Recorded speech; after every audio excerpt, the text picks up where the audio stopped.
Hello everyone and welcome to Elite Adventures YouTube channel. और आज के इस वीडियो में हम बात करने वाले about monthly preparation plan for NIMCET 2024 and 25 aspirants. तो जो व्यूअर्स नए हैं, जो मंथली प्रिपरेशन प्लान सीरीज में नए व्यूअर्स जुड़े हैं, तो सबसे पहले मैं उनको बताना चाहूंगा कि आई बटन पर क्लिक करके आप पहला वीडियो चेकआउट कर सकते हो, जिसमें मैंने बहुत सारी बेसिक डिटेल्स स्टार्टिंग से बता रखी है, जिसमें आपको बुक्स कौन सी सॉल्व करनी है, कौन से चैप्टर्स आपको पहले सॉल्व करने हैं, बेसिक में कैसे करना है। कई बच्चों का सवाल रहता है कि सर हमारा जो मैथ्स है वो थोड़ा सा वीक है, तो हम बेसिक से उठा के ऊपर कैसे लेना चाहेंगे। तो फिर उसमें भी मैंने बताया हुआ है कि कैसे आपको एक एक करके चैप्टर्स खत्म करने, उसके रिसोर्सेज क्या होंगे वो भी बताया है। और मैंने बताया है कि मैथ्स और रीजनिंग में स्टार्टिंग में आपको कौन से चैप्टर से चालू करना है। तो अब जो है हम यहाँ पर पार्ट 2 स्टार्ट करने वाले हैं। तो अगले मंथ में ऐसे पूरा साल भर हमारी सीरीज चलती रहेगी, जिसमें मंथली प्रिपरेशन प्लान मैं आपको बताता रहूंगा, जहां पर आपको मंथ वाइज मंथ जो है चीजें करनी रहेंगी। तो सेकेंड पार्ट जो है यहाँ पर, इसमें हम डिस्कस करते हैं सबसे पहले मैथ्स को। तो विदाउट वेस्टिंग आवर टाइम तो हम यहाँ पर मैथ्स को डिस्कस करने वाले हैं। तो इस मंथ में आपको मैथ्स में क्या करना है, मैथमेटिक्स में सिर्फ दो सब्जेक्ट अभी करने हैं। पहला है आपका यहाँ पर प्रोबेबिलिटी और दूसरा है वेक्टर। तो ये दो चैप्टर जो हैं निमसेट के पॉइंट ऑफ व्यू से one of the most important chapters हैं। लास्ट हमने जब प्रिपरेशन प्लान बताया था, डिस्कस किया था, तब हमने बताया था कि उसमें आपको एलजेब्रा के कुछ चैप्टर्स बताए थे मैंने करने के लिए। उसको कंप्लीट करने के बाद आपको आ जाना है प्रोबेबिलिटी एंड वेक्टर पर। अब सर सवाल उठता है कि सर ये 70 और ये 80 क्वेश्चंस, ये क्या चीज है? तो ये है अभी तक के निमसेट में आए हुए नंबर ऑफ क्वेश्चंस। तो प्रोबेबिलिटी के 70 हैं और वेक्टर के 80 हैं। तो आज तक जितनी भी बार 2008 से लेकर 2022 तक जो आज तक एग्जाम कंडक्ट करवाई गई है, तो वहां पर आपको जो है total number of questions vector से आज तक 80 क्वेश्चंस पूछे गए हैं और प्रोबेबिलिटी से 70 क्वेश्चंस पूछे गए हैं। एक और इन्फॉर्मेशन दे देता हूं, ये जो काउंट है ये फर्स्ट और सेकंड नंबर का काउंट है। मतलब पूरे मैथमेटिक्स में जो हाईएस्ट नंबर ऑफ क्वेश्चंस आज तक किसी टॉपिक से पूछे गए हैं, तो वो नंबर 1 पे आता है वेक्टर एंड सेकंड नंबर पे आता है प्रोबेबिलिटी। तो कंबाइंड ये दो जो टॉपिक्स है ये बहुत बहुत बहुत ज्यादा इंपॉर्टेंट है। न सिर्फ इंपॉर्टेंट है बल्कि लेंदी भी है। जैसे वेक्टर की अगर आप बात करो, तो अगर आर डी शर्मा आप रेफर करोगे तो वहां पर आपको पता चलेगा कि इसके अंदर बेसिकली 3 चैप्टर्स इसके सब सेक्शन में आते हैं। पहला है vector algebra, the second one is vector in 2D और थर्ड वन है वेक्टर इन 3D। तो बेसिकली है पूरा वेक्टर का ही पार्ट, पर 3 सेक्शंस में बाइफरकेट किया हुआ है। वैसे ही अगर मैं प्रोबेबिलिटी की बात करूं, तो प्रोबेबिलिटी भी मेजरली 2 सेक्शंस में डिवाइडेड है। पहला है प्रोबेबिलिटी खुद और प्रोबेबिलिटी डिस्ट्रीब्यूशन। तो ये यहाँ पर प्रोबेबिलिटी भी 2 सेक्शंस में डिवाइडेड है और जो वेक्टर है वो 3 सेक्शंस में डिवाइडेड है, that is vector algebra, vector 2D and vector 3D। तो ये चैप्टर्स जो है पूरे एमसीए सिलेबस में मैथ्स के सबसे ज्यादा इंपॉर्टेंट टॉपिक्स है। तो ये महीने में आपको अगर ये 2 चैप्टर्स करने हैं तो बहुत ध्यान से और बहुत संभल के और बहुत अच्छे से इनको आपको करना पड़ेगा, ताकि बाद में आपको तकलीफ ना आए। तो जैसा कि मैंने बोला, लाइफ टाइम काउंट है क्वेश्चंस का।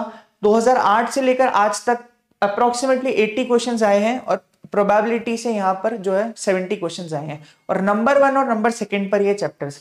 तो आप जब निमसेट का वेटेज देखोगे चैप्टर वाइज, मैथ्स का बोल रहा हूं मैं, निमसेट का वेटेज देखोगे चैप्टर वाइज, तो वहां पर आपको पता चलेगा कि वेक्टर नंबर 1 पे आता है, प्रोबेबिलिटी नंबर 2 पे आता है। तो बहुत इंपॉर्टेंट है सारी चीजें। रिसोर्सेज में बता चुका हूं, फिर से बोल रहा हूं, एक बार आई बटन पे क्लिक करके आप वहां से चेकआउट कर लेना फर्स्ट वीडियो, जहां पर मैंने बहुत सारी चीजें बहुत डिटेल में बताई है। तो वो फिर से रिपीट करूंगा, उससे अच्छा है कि आप वहां पर वो चैनल वो वीडियो जाके आप जो है देख सकते हो, चेकआउट कर सकते हो। उसमें बुक्स बताई हुई है, रिसोर्सेज बताए हुए हैं, किन चैप्टर्स से स्टार्ट करना है वो बताया हुआ है। बेसिक मैथमेटिक्स में क्या करना है पहले, कि हम निमसेट की तैयारी से पहले जो प्री रिक्विजिट होना चाहिए एक तरीके से नॉलेज, वो क्या है वो भी मैंने वहां पर सारा एक्सप्लेन किया हुआ है। अब एक और इंपॉर्टेंट चीज है कि PYQs आर इंपॉर्टेंट। तो PYQ मतलब प्रीवियस ईयर क्वेश्चंस। तो प्रीवियस ईयर क्वेश्चन जो है कई बार बच्चे उसको मिस आउट कर देते हैं, या बहुत एंड में उनको पता चलता है कि प्रीवियस ईयर के क्वेश्चन भी हमें करने थे। तो जब भी आपका जो चैप्टर खत्म हो, उसके साथ ही साथ, मतलब जैसे ही चैप्टर खत्म हुआ, आपने बुक्स वगैरह कंप्लीट कर ली, उसके बाद आपको PYQ पर भी उतना ही फोकस करना है। तो जैसे ही आपका चैप्टर खत्म होता है, तो वो आपको यहाँ पर जो है चैप्टर के बाद आपको उसी चैप्टर के PYQs को भी लगाना जरूरी है। ठीक है, तो जैसे जो बच्चे ऐप में पढ़ते हैं, जो बच्चे कोर्स में हैं, तो वहां पर उनको एक क्यूरेटेड यहाँ पर जो है शीट्स गिवन रहती है हर एक चैप्टर की, जहां पर उनको कुछ भी अलग से ढूंढना नहीं पड़ता है। उनको सारा जो निमसेट के PYQs हैं या दूसरी एमसी एंट्रेंस के PYQs हैं, वो सभी एक जगह ही पर ही मिल जाते हैं। तो देखो इससे फायदा क्या होता है, पहला है कि क्लैरिटी इन कंसेप्ट, तो कंसेप्ट की क्लैरिटी हो जाती है कि जो हमने पढ़ा है क्या एक्चुअल में हम उसको अप्लाई कर पा रहे हैं क्या, तो आप ये चीज देख सकते हो। दूसरा है एग्जाम के क्वेश्चन पैटर्न का रिकॉग्निशन हो जाता है, तो ये भी बहुत इंपॉर्टेंट है, क्योंकि होता क्या है कई बार हम कुछ चैप्टर्स में ऐसे टॉपिक जो टफ जरूर लगते हैं बच्चों को, पर एग्जाम में बहुत कम पूछे जाते हैं, उन्हीं पर ज्यादा फोकस करते हैं, और at the end of the day हमको पता चलता है कि यार ये टॉपिक इंपॉर्टेंट या टफ लग रहा था, पर एग्जाम में इस पैटर्न के क्वेश्चन पूछे ही नहीं जाते हैं, तो कुल मिला के हमारा क्या हो जाता है, टाइम वेस्ट हो जाता है। तो अगर टाइम को हमें सही तरीके से इन्वेस्ट करना है तो हमें पता करना पड़ेगा कि एग्जाम का पैटर्न किस तरह का आता है, एग्जाम में किस तरह के क्वेश्चन पूछे जाते हैं, वो कैसे पता चलेगा। तो वो पीवाईक्यू आप जब करोगे, जब आप किसी भी चैप्टर के पीवाईक्यू करोगे, तो वहां से आपको पता चलेगा कि यार किस पैटर्न के क्वेश्चन जो है इस चैप्टर से पूछे जाते हैं, तो एग्जाम के क्वेश्चंस का पैटर्न रिकॉग्निशन हो जाता है। दूसरा क्या है, कॉन्फिडेंस बूस्टर। तो जब आप एग्जाम के क्वेश्चन, जब पूरा आपने चैप्टर कर लिया, बुक सारी सॉल्व कर ली, आपको लग रहा है मैं कॉन्फिडेंट हूं, सारी चीजें हो गई, अब पीवाईक्यू को एज ए टेस्ट दो, आप सेल्फ टेस्ट लेके आप उसको करो, टाइमर सेट कर लो खुद के हिसाब से, और उसको अपने हिसाब से आप टेस्ट की तरह दो और बाद में चेक करो, तो आपको पता चलेगा कि यार आपने सही से पढ़ा है, सारी चीजें अगर सही से करी है तो स्कोर जो है काफी अच्छा आ रहा है, पैटर्न रिकॉग्नाइज हो चुका है, और जब स्कोर अच्छा आ रहा है तो लग रहा है कि यार मैं पीवाईक्यू जो पुराने निमसेट में पूछे हुए क्वेश्चन थे उनको बहुत अच्छे से कर सकता हूं मैं, और सारी चीजें मेरे हिसाब से चल रही है। तो यह क्या हो गया, आपका कॉन्फिडेंस बूस्टर हो गया। तो आपको समझ में आ गया कि यार इस पैटर्न के क्वेश्चन आते हैं और ये पैटर्न में बड़ी आसानी से कर भी सकता हूं। अगर ऐसा लगता है कि यार ये इस कुछ क्वेश्चन में मैंने गलतियां करी है, कुछ क्वेश्चंस मुझसे नहीं बने हैं, तो ये भी आपको एक चीज वहां से समझ में आ जाएगा कि कौन से ऐसे पैटर्न है क्वेश्चन का या कौन सा ऐसा कंसेप्ट है जिसमें मैं वीक हूं, तो वहां से मुझे सुधार करने की जरूरत है। तो ये क्या हो गया, असेसमेंट ऑफ वीकनेस। तो आपने यहां पर क्या किया, अपना वीकनेस को आपने क्या करा, पहले रेक्टिफाई किया और बाद में उस पर रिजॉल्व करने के लिए वर्किंग करना है आपको, ठीक है। नेक्स्ट क्या है, इंपॉर्टेंस ऑफ टॉपिक। अब ये फिर से एक और चीज है कि भाई जैसे मैंने बोला कि वेक्टर और probability one of the most important chapters है पूरा मैथमेटिक्स निमसेट के सिलेबस में से। तो यहां पर आपको ऐसे बहुत सारे चैप्टर्स के, जैसे पुराना मैंने जो वीडियो बताया था उसमें मैंने अलजेब्रा के कुछ चैप्टर्स बताए, आज जो हम बात कर रहे हैं वो हम बात कर रहे हैं वेक्टर और प्रोबेबिलिटी की, आगे हम और कुछ चैप्टर्स की बात करेंगे। तो जब आप सारे चैप्टर्स करोगे तो इंपॉर्टेंट तो भाई सभी है, पर इंपॉर्टेंट में से भी मोस्ट इंपॉर्टेंट कौन सा है, ऐसा कौन सा चैप्टर है जिसकी प्रोबेबिलिटी आने की बहुत ज्यादा है, जिसके आने के चांसेस बहुत हाई हैं, और कौन से ऐसे चैप्टर जिसमें बहुत कम क्वेश्चन पूछे जाते हैं, पूछे जरूर जाते हैं पर कम क्वेश्चन पूछे जाते हैं, तो डेफिनेटली उनको थोड़ा सा हमें टाइम डेफिनेटली कम और ज्यादा के हिसाब से सेट करना पड़ेगा यहाँ पर। तो वही मैं बता रहा हूँ कि यहाँ पर जो है इंपॉर्टेंस ऑफ चैप्टर आपको कैसे पता चलेगी कि पीवाईक्यू देख के कि कितने क्वेश्चंस पुराने ईयर्स में उस चैप्टर के आए हुए हैं, वहां से आपको एक थोड़ा सा अंदाजा लगेगा यार इस चैप्टर ये ज्यादा इंपॉर्टेंट चैप्टर है, ये थोड़ा सा उससे कम इंपॉर्टेंट चैप्टर है। इंपॉर्टेंट सारे ही है चैप्टर्स, हमको सारे ही करने, क्योंकि अगर एक भी क्वेश्चन, एक भी चैप्टर अगर आपने छोड़ा तो डेफिनेटली हो सकता है कि उस ईयर में वहां पर उस चैप्टर का क्वेश्चन पूछ लिया जाए, न सिर्फ एक बल्कि 2 3 या उससे भी ज्यादा पूछ लिया जाए। तो एग्जाम पूरी अनसर्टेन होती है, पर प्रीवियस ईयर के बेसिस पर हम थोड़ा एक अंदाजा लगा के वहां से चीजों को हमारे हिसाब से ढाल सकते हैं, ठीक है। तो पीवाईक्यू जो है भैया बहुत इंपॉर्टेंट है, सारी चीजें आपको करनी है, वहां से बहुत कुछ आइडिया लग जाता है एग्जाम का, पैटर्न रिकॉग्निशन का, क्योंकि जब तक हम क्वेश्चन पढ़ रहे हैं, जब तक हम चैप्टर पढ़ रहे हैं, कंसेप्ट पढ़ रहे हैं, बुक से क्वेश्चन सॉल्व कर रहे हैं, तभी तब तक हमें यही पता होता है कि एग्जाम में क्या पूछा जाएगा। पर जब हम एक बार पीवाईक्यू देख लेते हैं तो हमको समझ में आता है कि पैटर्न इस तरह का जो है एग्जाम में पूछा जाता है। अब जो बच्चे सेल्फ स्टडी कर रहे हैं, जो बच्चे खुद से पढ़ना चाहते हैं, बेसिकली ये सेशन उन्हीं के लिए, कुछ बच्चे ऐसे हैं जो सिर्फ टेस्ट सीरीज से जुड़े हुए एलिट एडवेंचर्स के साथ, ये उनके लिए भी है।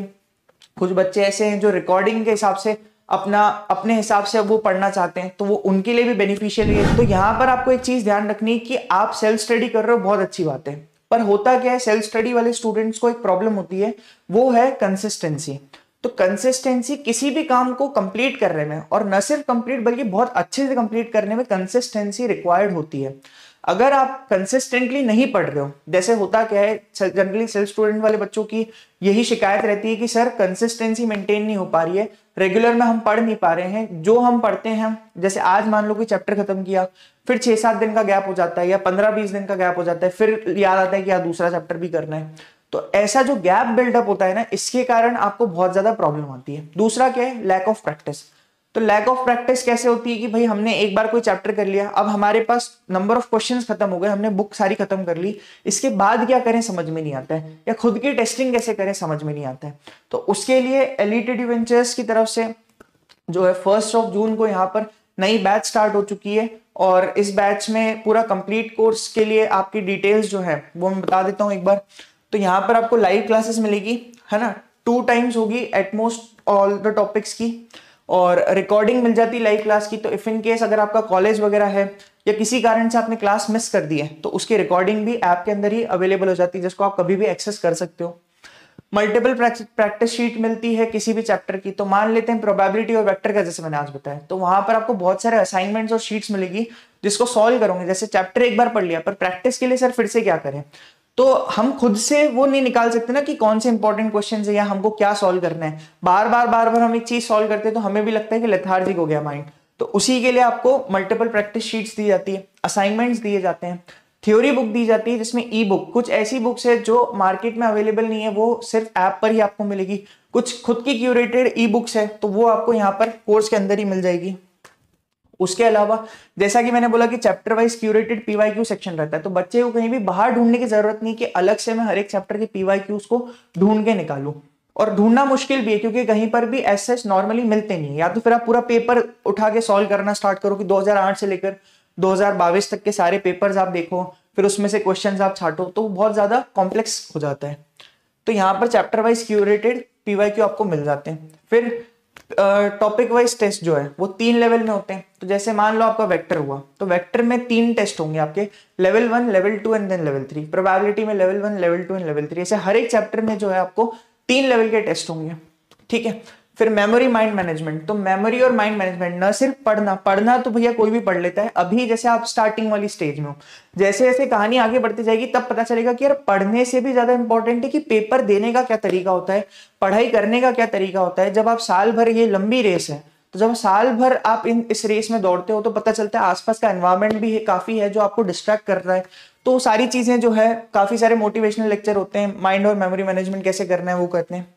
टाइम मैनेजमेंट बहुत इंपॉर्टेंट है। टाइम मैनेजमेंट किस तरीके से करना है भाई, हम कॉलेज और कोचिंग दोनों को साथ में कैसे लेके चलें, कॉलेज में भी अच्छा स्कोर करें और निमसेट में भी अच्छा स्कोर करें। तो दोनों चीजों को साथ में लेके चलना है और दोनों में ही अच्छा परफॉर्म करना है, और फाइनली हमको एक अच्छी रैंक से अच्छे एनआईटी में जाना है। तो टाइम मैनेजमेंट बहुत इंपॉर्टेंट है कि दिन के 24 घंटे में से हम कितना टाइम अपने काम में इन्वेस्ट कर रहे हैं और कितना टाइम दूसरी चीजों में वेस्ट कर रहे हैं। तो ये भी समझना बहुत इंपॉर्टेंट है। तो कैसे टाइम मैनेज करना है, किस तरीके से आपको चीजें यूटिलाइज करनी है, किस तरीके से रिसोर्सेज को यूटिलाइज करना है, वो सारा इसमें आ जाता है। तो ये सारी चीजें आपको बताई जाती है। तो भैया न्यू बैच जो है वो 1 जून 2023 से स्टार्ट हो चुकी है, तो अभी आप एनरोल कर सकते हो। नया जो चैप्टर है वहां पर वो वेक्टर ही स्टार्ट होने वाला है, ठीक है। तो यहाँ पर 1 जून से जो है बैच स्टार्ट होने वाली है। तो इसके अलावा जो है आप अभी स्क्रीन पर यहाँ पर आप देख सकते हो जो प्रीवियस ईयर के रिजल्ट है, वो भी हाईएस्ट सिलेक्शन परसेंटेज रेशो है पूरे इंडिया में। तो वहां से आप ये भी देख सकते हो कि नंबर 1 जो है इंस्टीट्यूट है। अब आगे बात करते हैं हम रीजनिंग की। तो रीजनिंग में बेसिकली 2 सेक्शन आते हैं, वर्बल, नॉन वर्बल और क्वांटिटेटिव एप्टीट्यूड। तो वर्बल की अगर मैं बात करूं यहाँ पर, तो वर्बल में आपको अभी के लिए 3 चैप्टर्स करने, और क्वांट में भी वैसे ही मैंने 3 चैप्टर्स उठाए। तो लास्ट जो मैंने फर्स्ट मंथली प्रिपरेशन प्लान बताया था, तो वहां पर आपको कुछ चैप्टर्स बताए थे मैंने यहाँ पर वर्बल में और क्वांट में, उसी को आगे कंटिन्यू करते हैं। तो यहाँ पर आपको इंसर्टिंग द मिसिंग कैरेक्टर्स करना पड़ेगा वर्बल में, रैंकिंग एंड टाइम सीक्वेंस करना पड़ेगा, फिर लॉजिकल अरेंजमेंट ऑफ वर्ड्स। तो ये सब कहाँ से करना है, तो वो रिसोर्सेज मैंने, अगर आपने चेकआउट नहीं किया है तो चेकआउट कर लेना वो वीडियो, वहां पर बुक्स भी बताइए, रिसोर्सेज भी बताए कहाँ से करना है। बात करूं अगर मैं क्वांटिटेटिव एप्टीट्यूड की, क्वांट मतलब क्वांटिटेटिव एप्टीट्यूड, तो यहाँ पर आपको HCF एंड LCM जो चैप्टर है वो करना है, square root and cube root chapter करना है, सर्ज एंड इंडाइसेस करना है। तो ये सारे चैप्टर्स जो है आपको 3 और 3 6, तो रीजनिंग में से 6 चैप्टर्स करने हैं, और इन सभी का मैंने बता रखा है कि कितने टाइम में करना है। तो 1 महीने में आपके लिए बहुत एम्पल अमाउंट ऑफ टाइम है बहुत अच्छे से प्रैक्टिस करने का, बल्कि रिपीटेडली प्रैक्टिस करने के लिए भी काफी ज्यादा अच्छा टाइम आपको यहाँ पर मिल रहा है, ठीक है। तो बात हो गई मैथ्स की। मैथ्स में हमने क्या देखा कि 2 चैप्टर करने, वेक्टर और प्रोबेबिलिटी, और रीजनिंग में हमने देखा कि 2 आपको यहाँ पर 3 चैप्टर्स तीनों में करने, inserting missing characters, ranking and time sequence, और लॉजिकल अरेंजमेंट ऑफ वर्ड्स, है ना। और यहाँ पर आपने देखा है कि HCF, LCM, square root, cube root और सर्ज एंड इंडाइसेस। तो square root and cube root और सर्ट्स एंड इंडाइसेस काफी कुछ मिलता जुलता कंसेप्ट है, तो वहां से आप देख सकते हो। तो ये तो बात हुई भाई मंथली प्रिपरेशन प्लान की। अब इसमें इंपॉर्टेंट ये है कि हम इन चीजों को फॉलो करें। सुनने में तो सारी चीजें अच्छी लगती है, पर जब तक इंप्लीमेंटेशन नहीं होता है, जैसे आपने सोचा होगा कि भाई कभी ना कभी हर किसी को लाइफ में एक $1 मिलियन आइडिया आता है, पर क्या हम सभी मिलियनेयर है क्या उसको हम एग्जीक्यूट कर पाते हैं क्या? तो सबसे इंपॉर्टेंट जो है वो है दैट इज एग्जीक्यूशन। अगर एग्जीक्यूशन सही है तो हम डेफिनेटली वो चीजें अचीव कर सकते हैं जो हमने सोचा है।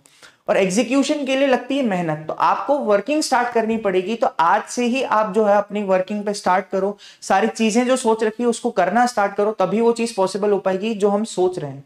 और लाइफ में आगे बढ़ना है, चीजें अचीव करनी है, तो करना इंपॉर्टेंट है बजाय इसके कि सोचना। तो सोचने का प्लान एक बार अगर हमने कर लिया है तो उसके बाद सिर्फ और सिर्फ बचता है काम एग्जीक्यूशन का, जो सबसे इंपॉर्टेंट है, जो हर कोई नहीं कर सकता है। जो करता है वही विनर आता है। तो इसलिए ध्यान रखना कि एग्जीक्यूशन इंपॉर्टेंट है, तो पढ़ना हमें ही पड़ेगा। मंथली प्रिपरेशन प्लान अकेला सुनने से या उसको नोट डाउन करने से या उसको समझने से कुछ नहीं होगा, आपको एग्जीक्यूशन लाना पड़ेगा अपने रोज के रेगुलर रूटीन में उसको, ठीक है। और फिर से मैंने वही बोला है कि सबसे ज्यादा इंपॉर्टेंट क्या है, कंसिस्टेंसी मेंटेन रखना। अगर कंसिस्टेंसी मेंटेन रहती है तो बहुत अच्छी बात है, that's well and good. But अगर ऐसा लगता है कि यार कंसिस्टेंसी मेंटेन है फिर भी मुझे क्वेश्चन नहीं मिल रहे, तो आप क्या कर सकते हो, टेस्ट सीरीज ज्वाइन कर सकते हो। और ऐसा लग रहा है कि यार मुझसे तो मैनेज होगा ही नहीं, आपको सबको अपने बारे में पता है कि यार मैं कितना कर सकता हूं, तो अगर लग रहा है कि यार नहीं कर पाऊंगा या ऐसा लग रहा है कंसिस्टेंसी मेंटेन नहीं हो पा रही है, तो आप यहाँ स्क्रीन पर गिवन नंबर पर आप यहाँ पर कॉल करके इंक्वायरी ले सकते हो। मैंने जैसा कि बोला 1 जून से बैच स्टार्ट हो रही है, तो वहां से भी आप चेकआउट कर सकते हो। और आपको लगता है कि कुछ और गाइडेंस की जरूरत है तो भी आप फ्रीली यहाँ इस नंबर पे कॉल या व्हाट्सएप करके पूछ सकते हो। चलिए, thank you everyone and wish you all the best.